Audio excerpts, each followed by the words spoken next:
ছানি অপারেশনের আগে আসলে কি কি পরীক্ষা নিরীক্ষা করার প্রয়োজন হয়? চলো ছবি দিয়ে আমরা বুঝিয়ে দেই। প্রথমেই চোখটাকে ভালো করে পরীক্ষা করে দেখতে হয় যে চোখের পাতায় কোনো প্রদাহ রয়েছে কিনা, কেরাটোকোনাস অসুখ রয়েছে কিনা, চোখের শুষ্কতা আছে কিনা। এর পরের ছবিতে আমরা দেখব কর্নিয়াল টোপোগ্রাফি এবং ওয়েভ ফ্রন্ট অ্যাবারোমেট্রির মাধ্যমে আমরা ভালো করে দেখে নেই যে কর্নিয়াতে অ্যাস্টিগম্যাটিজম আছে কিনা, লাগলে তার টরিক লেন্স বসাতে হবে কিনা, বা তার স্ফেরিক্যাল অ্যাবারেশন কীরকম আছে সেটা নির্ধারণের মধ্যে আমরা দেখি যে আমরা স্ফেরিক লেন্স বসাবো নাকি অ্যাসফেরিক লেন্স বসাবো। এর পরের ছবিতে আমরা দেখব স্পেকুলার বায়োমাইক্রোস্কোপি।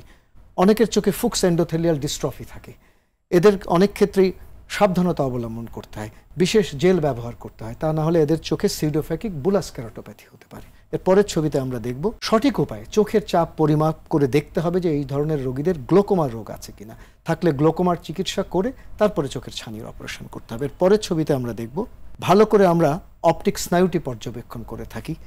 এর পরের ছবিতে আমরা দেখব প্রয়োজনে আমরা হামফ্রে ভিজুয়াল ফিল্ড অ্যানালাইজারের মাধ্যমে দৃষ্টির পরিসীমা বিশ্লেষণ করি গ্লোকোমা রোগীদের ক্ষেত্রে। এর পরের ছবিতে আমরা দেখব অপটিক নার্ভেট এবং রেটিনাল নার্ভ ফাইবার লেয়ারের স্ক্যানিং বা ওসিটি আমরা করে থাকি। এর পরের ছবিতে আমরা দেখব দু ধরনের গ্লোকোমার মধ্যে উন্মুক্ত কোণ বিশিষ্ট এবং বন্ধ কোণ বিশিষ্ট গ্লোকোমার পার্থক্য নির্ধারণের জন্য আমরা অ্যান্টেরিয়র চেম্বার অ্যাঙ্গেল ওসিটি করে থাকি।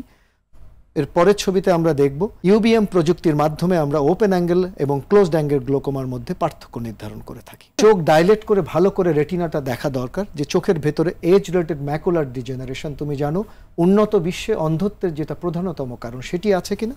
এছাড়া যাদের ডায়াবেটিস রয়েছে তাদের চোখের ডায়াবেটিক রেটিনোপ্যাথি আছে কিনা, চোখের ভেতর কোনো রক্তক্ষরণ আছে কিনা, চর্বি জমছে কিনা, আমিষ, সেটা ভালো করে দেখা দরকার। পরের ছবিতে আমরা দেখব প্রয়োজনে আমরা অপটিক্যাল কোহেরেন্স টোমোগ্রাফি করে দেখি যে রেটিনার ডিট্যাচমেন্ট আছে কিনা বা ম্যাকুলার হোল আছে কিনা। এর পরের ছবিতে আমরা দেখব অনেক সময় চোখের রেটিনা ছিঁড়ে গেলে বা চোখের রেটিনাতে রক্তক্ষরণ হলে আমরা আল্ট্রাসাউন্ড বি স্ক্যান করে থাকি।